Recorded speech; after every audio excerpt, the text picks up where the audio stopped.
The Dental Download podcast is your source for insight into dental school, conversations with dentists, specialists, and leaders in the industry. With new episodes every Monday morning, I'm your host, Haley Schultz. Let's get into this week's episode.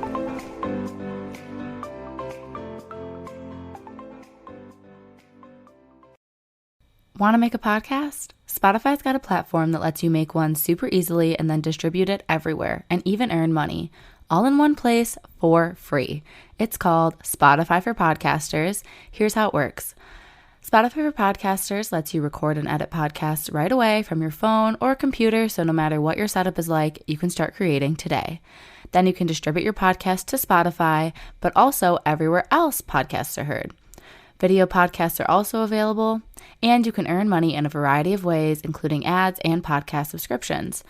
Did I mention it is totally free, no catch? I've been using Spotify for Podcasters since the very beginning of my show, and now we're nearing our 200th episode, so I can definitely say it's an easy platform, and I've really loved using it. So be sure to download the Spotify for Podcasters app or go to www.spotify.com/podcasters to get started. All right, hello everyone. We're back with another guest here today. And I'm going to let Dr. Nolan introduce himself a little bit. Can you just talk about your background and what you're doing now? Yeah, so thanks for having me. As Haley said, my name's Nolan. I graduated from University of Michigan in 2020, and then I moved to Chicago, which is where I still am. Recently became a practice owner. Originally, I'm from the suburbs of Chicago, so not too far from where I bought my practice. Yeah, I grew up around the area, went to Michigan, and then as soon as I graduated, just came back, was an associate for 3 years at a couple different places, which I'm sure we'll touch upon, and then most recently just bought a practice 2 months ago. Yeah, I'd love to kind of look at things chronologically, probably makes the most sense looking back on your journey a little bit. Yeah, So back in dental school, were you thinking, I'm for sure going to be a practice owner one day? 100%. It's actually a big reason why I went into dentistry as compared to most other fields that I was thinking of at the time when I was in high school. So yeah, I knew pretty much in high school when I decided that I wanted to do dentistry that I was also going to own a practice. With all the different things that people talk about that make them intimidated to go into dentistry in general, let alone ownership these days, were any of those things concerning to you initially? And have they been problems for you? So can you give me any like specifics, like what Yeah, exactly I would you guess be referring to? people are just thinking, is private practice dying? Are solo owners, is that going to have a future of being successful? Do you need to be big groups, multi practices to be successful? Yeah, so I think the biggest fear most dentists have currently is that practices are private practice is being consolidated and turning into corporate dentistry. And in a way, that's true. I remember reading an article, and I might have my percentages off here a bit, but I believe about 10 or 15 years ago, the amount of private practices in the United States was close to, it was somewhere in the 90%, it was like 90 or 95%. If you take a look at that number now in 2023, that number, the number of private practices is about 75% compared to DSOs. So the trend is definitely that like DSOs are becoming more and more prominent, but I think that there's always going to be a space for private practice because you can't really turn dentistry into pharmacy where, like, for example, pharmacists that work at Walgreens, they can also ring you up for all the other stuff that you buy, like, like a bag of chips, as well as your prescriptions that you get for the day. In dentistry, you develop a very close bond with your dentist. And so it's really difficult to get rid of private practice. And so there's going to be a market cap for DSOs. At least that's what I foresee the future to be. Now, what that market cap is will be 50%, 60, 70. I can't tell you. But I think as long as you're a good clinician, and even more importantly, you're just more personable, you're more extroverted, and you actually care about your patients, I think you'll have a successful practice, even if you're surrounded by DSOs. So, was I ever concerned about that? Maybe a little bit in the beginning, but not really anymore. It's something that I've looked into and researched, and I feel pretty comfortable with private practice and the future of private practice. Yeah, I've heard a lot of what you were saying as well, and that at a certain point, like DSOs can only grow so much for similar reasons to what you were saying. I was just curious what your thoughts were. Yeah, So, back when you were in dental school and you knew you wanted to go into ownership, were there any things that you did during school to get you some extra business knowledge or leadership knowledge? yeah. The simple answer is no.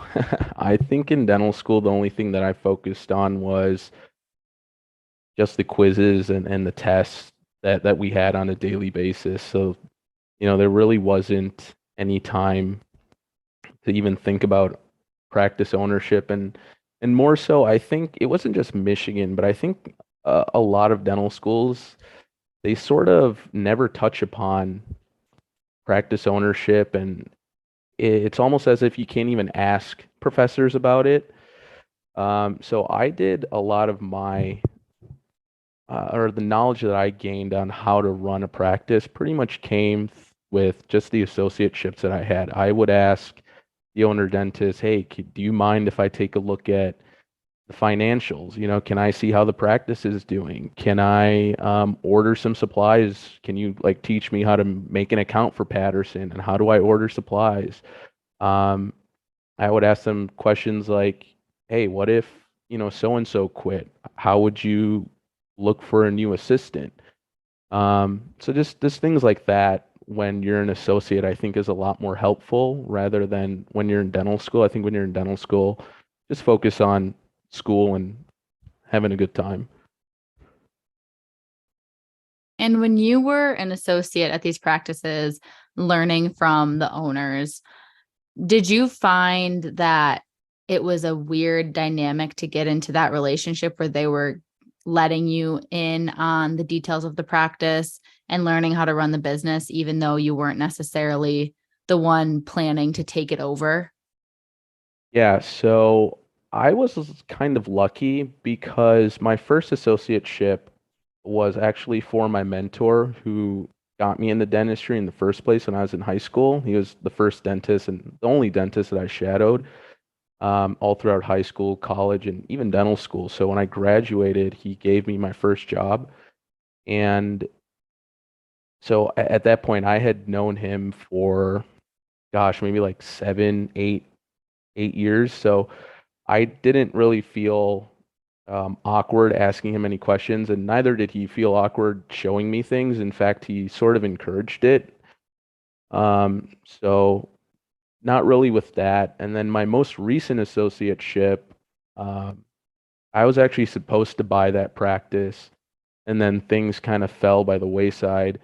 And so when we started out, he was also like, "Hey, listen, I'm an open book. Whatever you want to take a look at, whatever you want to buy for the practice, I'll show you everything." And so he did. Unfortunately, it just didn't work out with towards the end of me actually purchasing the practice. So yeah, I kind of got lucky, but what I'll tell you is as long as you're an associate there, and you have that inspiration or you have that desire to be an owner, I think you should ask all the questions that you can while you're an associate. And they may say, "Hey, listen, I don't feel comfortable sharing that right now." And that's not really a knock towards you. That's just the way the owner might be. But I never really ran into any issues of them saying, "I can't tell you that." And it seems like for the most part, you definitely learned a lot through your associate experiences in the positive realm. did you take anything from your experiences working as an associate that you're like, okay, in my office, we're going to do XYZ totally different? Mm, not really. So, I mean, I learned a lot actually from the negative experiences in my associateships. I messed up a ton my first like 2.5 years out of school. Um, and then when I bought this office, so Dr. E, who's the guy that sold his practice to me, he's staying on for 6 months, and he's sort of showing me how he's been doing things for the last 33 years. And I plan on continuing doing pretty much all of it the same way just because he's ran such a successful office and it's fee for service as well. There's really no point in fixing what's not broken, right? So, um, I wouldn't really say that yeah, like I don't really plan on changing anything, at least in my office, compared to how Dr. E ran things before uh, I bought it. So you mentioned it was a fee for service office, obviously successful. Mhm. You get along with the doctor you bought it from, you agree on their philosophy. What were some of the other things that you were looking for when you were trying to figure out what office you wanted to buy? Yeah, so one thing that I'll tell everyone is I wish I had the list on me, but make a list of basically what I call non-negotiables that you're looking for in an office, right? Things that have to be there in order for you to even consider purchasing that office. And don't make it too exhaustive, right? So I had, if I remember correctly, I had about only about 4 or 5 bullet points. Um, so don't have like 20, 30 things because you're never going to find an office like that. So if I try and remember, I had an office I wanted an office that was only doing bread and butter dentistry. Reason being, I do a little bit more than bread and butter dentistry. I do some specialty procedures, and so that would be a way to increase production and collections right off the bat, right? Um, the second criteria that I was looking for was I wanted an office that had at least 4 operatories. 4 to 6 was my sweet spot. And the reason for that is right now I see myself being a solo practitioner for the rest of my career, but that can easily change. And if it does change, it's better to have enough operatories to accommodate an associate rather than you're 10 years into your career and you only have 3 operatories, and then now you're looking at maybe moving to a whole new building or whatnot, right? So 4 to 6 was kind of my sweet spot, although I bought an office that only had 3. So we can get into that. And then I was looking for an office that did at least $750,000 in collections. And the reason for that was right around the production that I was at um, towards the end of my last associateship. So it wouldn't make sense to, let's say, buy an office that was doing 300,000 in collections a year because you'd make more as an associate, right? So if you're going to be an owner and take on that extra responsibility, you should also be compensated fairly for that extra responsibility, if that makes sense. Um, and I forget my fourth criteria, but yeah, those were 3 that I had. Some of the things you mentioned made me think of some follow-up questions. So you Hmm. said, as far as you can tell, you want to be the solo doc at your office. What is your reasoning for that? And maybe how can someone work to do some self-reflection to see if they'd be better suited in a practice with multiple doctors, lots of collaboration, or if they're better in a smaller solo office? Yeah, good question. For me, I sort of just like, uh, I think when you add an associate again, you have an added responsibility. Um, I'm pretty laid back. If you take a look at, for example, my schedule on a day-to-day basis, you definitely kind of see my personality in that schedule and how laid back the office is and how laid back the schedule is. Um, and then I also sort of just like running things my own way. And while an associate is an employee, I think that they would be an integral part of how your office runs and how successful it becomes. And so even though they're an associate, they're almost kind of a partner in a way where you have to take in their input. You have to sort of see what makes them tick, what kind of procedures they like, make sure the schedule is filled with those kinds of procedures for them. You have to do marketing for them.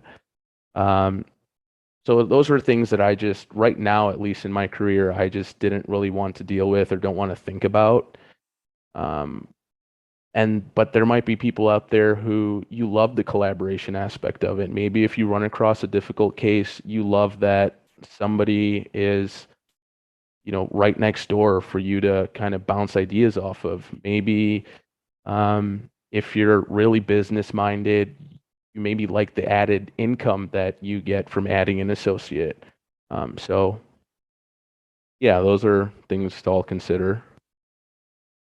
And I would assume Chicago is a pretty saturated market of dentists. So, what was your search process like of finding this office? And I guess what made you land on the specific one to purchase? Yeah, so like I said, so here's what I did. I reached out to every broker that I knew in the Chicagoland area, and if memory serves correctly, I think there was about five of them.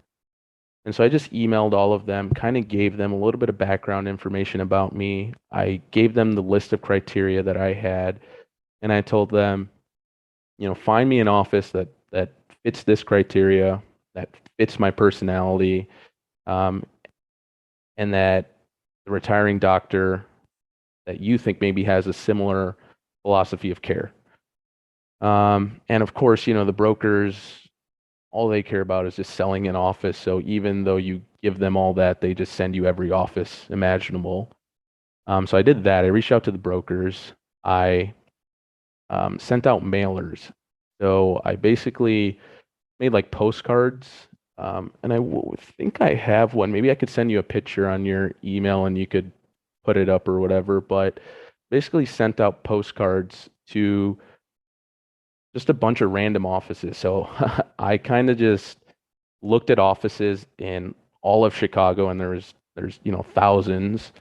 Um, so I narrowed it down to specific areas of Chicago and suburbs that I'd want to practice. And then I Googled like all the dentists in those areas, and I went on their website, and anyone that looked to be older, maybe 60 plus, I would write their address down and send them a postcard basically just saying, hey, my name's Nolan Patel. I graduated in 2020. I'm thinking of buying an office. If you're thinking of selling yours, here's my contact information. So I did that. And then I posted advertisements on the Illinois State Dental Society page, the Chicago Dental Society page, and then I think a few other websites, which I can't remember. And then the final thing I did was the ADA has a practice transitions website. So it's basically, it's almost kind of like a dating app where they have you fill out a bio of yourself and they match you to other dentists in the area that you're located in that are looking to retire. And so they kind of, set you up that way, and then you can go out and maybe meet them at their office or meet them for coffee and sort of discuss if you guys would be interested in uh, if you would be interested in purchasing their office and if they would be interested in selling their office to you. So those were all the things that I did in order to find the office that I'm now at. I know, obviously, when you're working with a broker, they get some commission or whatever the Mhm. correct word is when you end up buying a practice. For these other platforms, like to post on like the Illinois State Dental Association and stuff, did you have to put money into that initially? You do, but it's extremely cheap. So if I remember correctly, I think in order to post on the Illinois State Dental Society webpage and the Chicago Dental Society webpage, I think it was like $50 each, and they keep your advertisement on there for it was either 2 or 3 months. So it's well worth the money. I mean, right? What's $50 if you end up finding your office that you're going to work at for the next 30 plus years? And then also the broker, they do take a commission, but they take a commission from the seller. So they won't ever take money from you as the buyer.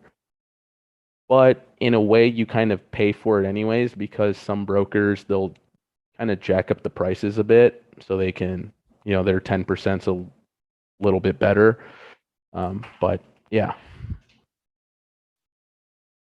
If you're comfortable, I'd love to talk a little bit about financing for a practice purchase and just like preparing yourself for that. Yeah.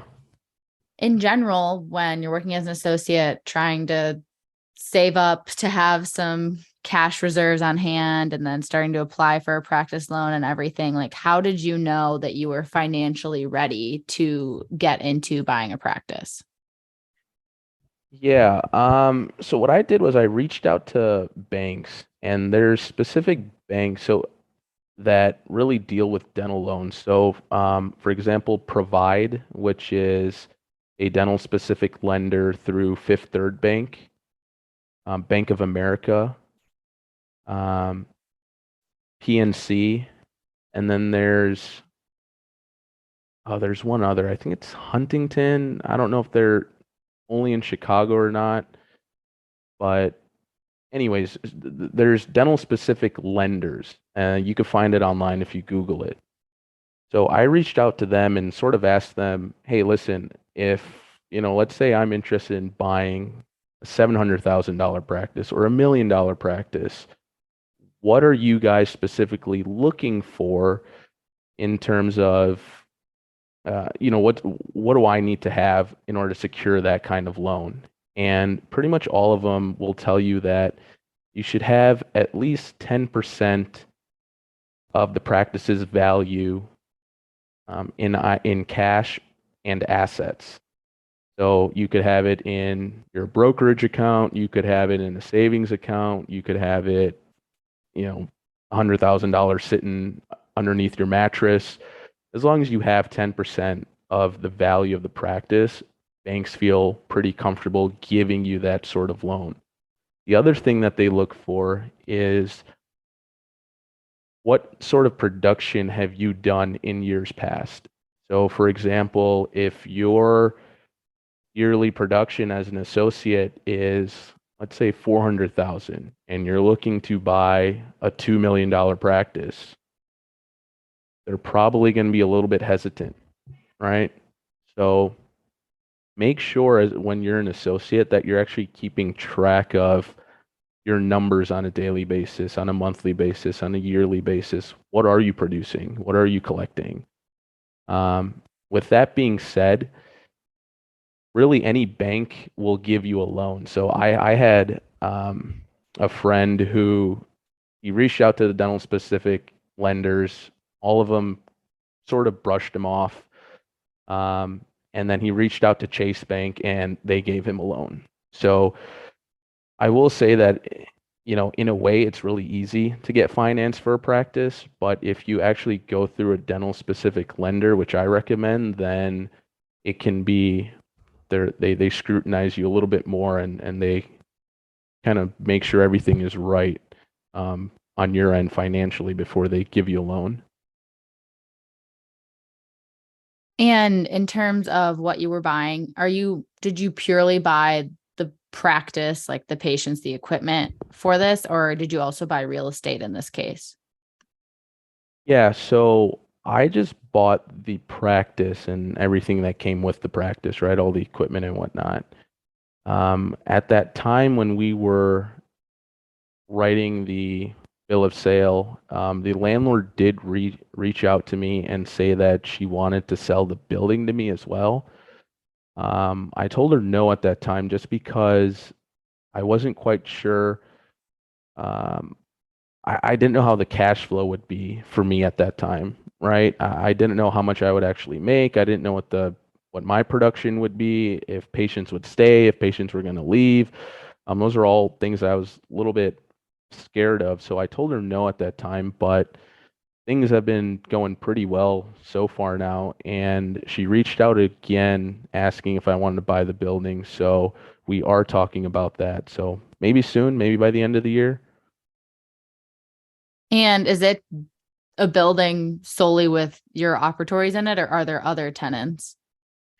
Yeah, so there's a storefront level, like the bottom level is all professional offices. So, for example, on the north end of the building is me, and then if you go door to door from there, it's there's actually a lot of dental offices.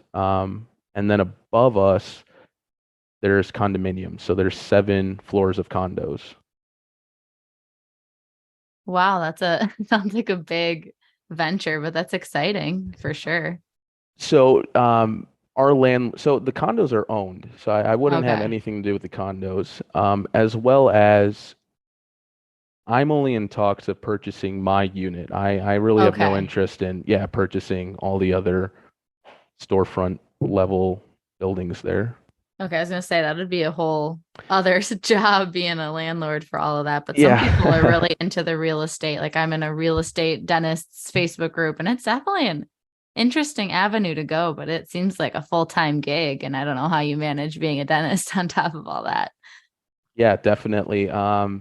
There's definitely a lot of dentists who venture out into real estate, and I think it's a great idea, but I think you should focus on getting your practice right first because that's going to be the engine that sort of drives all your other ventures anyways. So make sure your practice is kind of firing on all cylinders and then think about everything else. At least that's my 2 cents. And you were talking about like, keeping track of your production and trying to be kind of on top of things so that you can be more appealing when you're going to request to get a loan out. Is there anything you did in particular after graduating that you feel like really helped with your speed and scope of procedures, or was it just literally more practice, more time, some mentorship? Yeah, so um,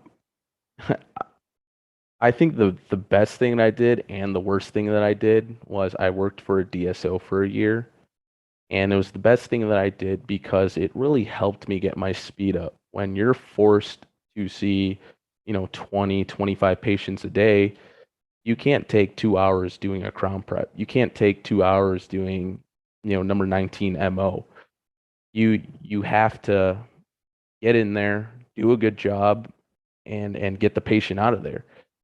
And so I think working for a DSO that first year was really beneficial because it helped me get my basic treatment planning skills up. It helped me get my basic restorative skills up. I really learned how to become proficient at extraction. So I was working on the south side of Chicago where pretty much you don't give a patient the option of a root canal, it's extraction. Um, and so I did full mouth extractions pretty much, gosh, it felt like one a day at least.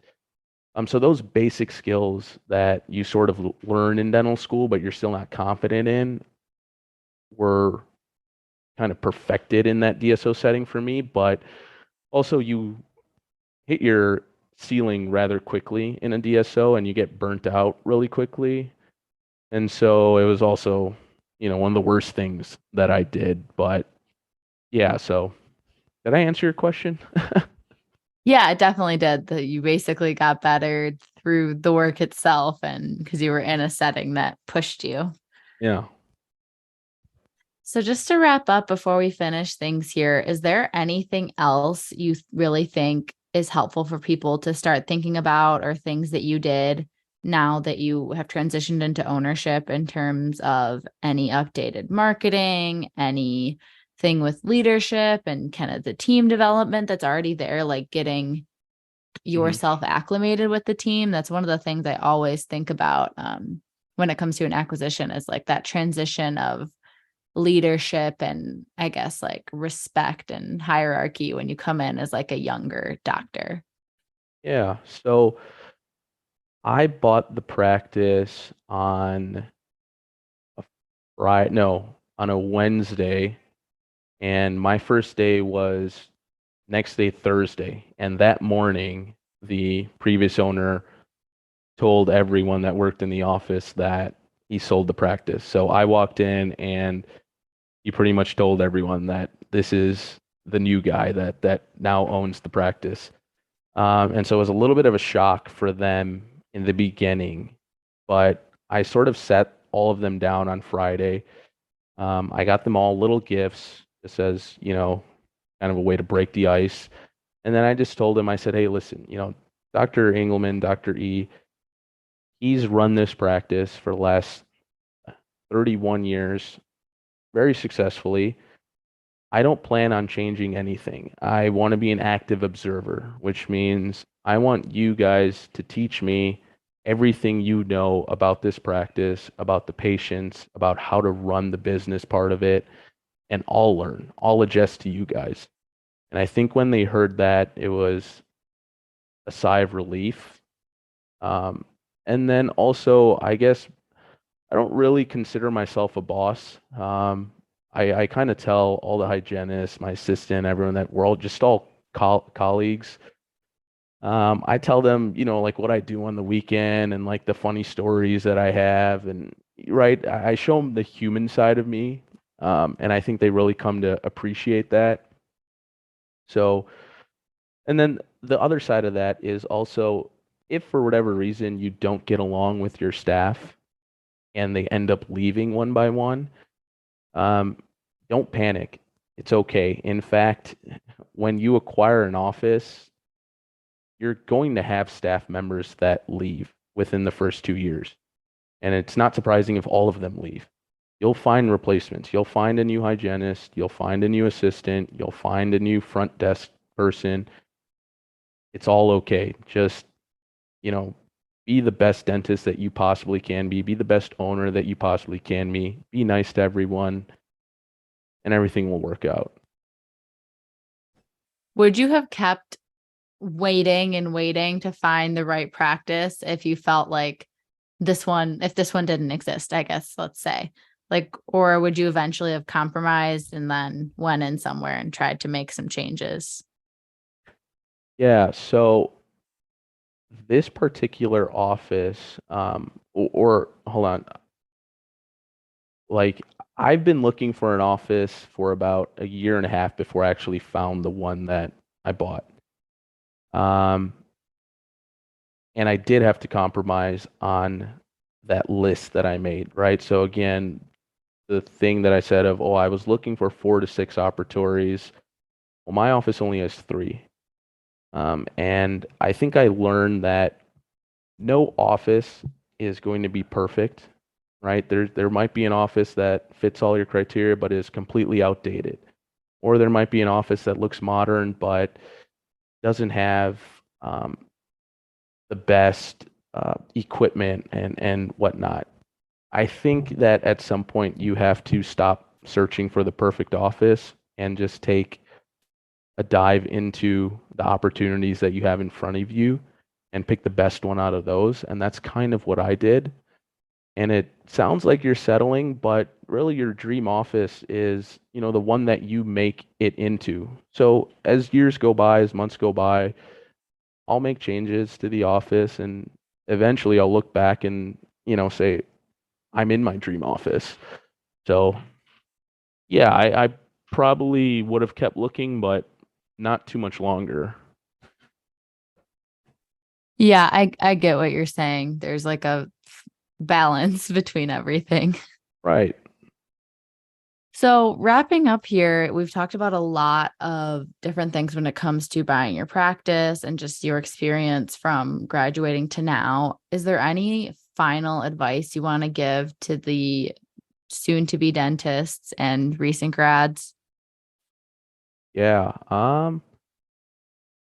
Gosh, what I'd say is I think a lot of dental students and dentists have uh, like our lives have been structured for pretty much your whole life, right? Like you go to school, like you have teachers, elementary school, high school, college, you have professors, and they sort of tell you what to do and you do it.